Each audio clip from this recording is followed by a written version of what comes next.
అనగనగా రంగాపురం అనే గ్రామంలో ఓ వ్యాపారి ఉండేవాడు.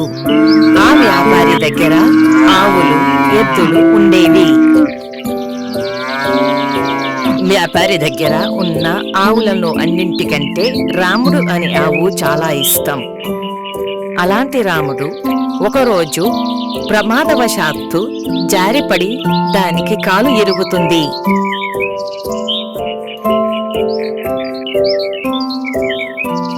వైద్యులు వచ్చి ఆ ఎద్దును చూసి, ప్రస్తుతానికి కట్టు కడతాను.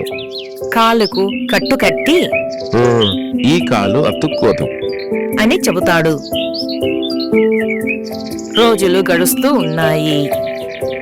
ఎద్దు చాలా నీరసించిపోయింది. రాముడికి తగిలిన గాయం వల్ల ఏమీ తినలేకపోతున్నాడు. వ్యాపారి మళ్ళీ వైద్యుడిని పిలిపిస్తాడు.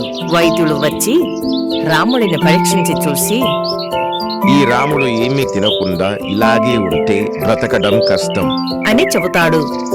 రాముడు చాలా నీరసంగా బక్కచిక్కిపోయాడు. వ్యాపారి రాముడు తన కళ్ళ ముందు చనిపోతూ ఉండటం భరించలేకపోయాడు. అందుకే ఒకరోజు వ్యాపారి బాగా ఆలోచించి తన జీతగాడిని పిలిచి, సుబ్బయ్య, నా రాముడు ఇలా బాధపడుతూ ఉంటే చూస్తూ ఉండటం నా వల్ల కావటం లేదు. ఇది త్వరలో చనిపోతుంది. ఈ ఎద్దును అడవిలో వదిలేరా సుబ్బయ్య అని చెబుతాడు. ఆ జీతగాడు ఆ ఎద్దును తీసుకెళ్లి అడవిలో వదిలి, ముందే ఈ అడవిలో పెద్ద పులి తిరుగుతూ ఉందంట. ఇక్కడే ఉంటే నేను కూడా ఆ పులికి ఆహారం అవుతా అనుకుని అక్కడి నుంచి త్వరగా వెళ్లిపోతాడు. ఎద్దు కుంటుకుంటూ అలా ముందుకు వెళుతుంది. పక్క ఊళ్ళో ఉండే ఒక రైతు పని ముగించుకుని ఆ దారిన పోతూ ఎద్దును చూస్తాడు. అరెరే, ఇక్కడ ఎవరు కనిపించడం లేదు. ఈ ఎద్దు ఒంటరిగా ఉంది. ముందే ఈ అడవిలో పెద్ద పులి ఉందంట. పైగా చీకటి పడుతోంది. పాపం, దీని కాళ్ళకు కట్టు కూడా కట్టి ఉంది. పులి వల్ల ఈ ఎద్దుకు ప్రమాదం జరగవచ్చు. నేను దీనిని నాతో తీసుకెళుతా అని ఆ ఎద్దుని ఆ రైతు వెంట తీసుకుని పోతాడు. ఆ ఎద్దుని రైతు ప్రతిరోజు తన వెంట పొలానికి తీసుకుని పోయేవాడు.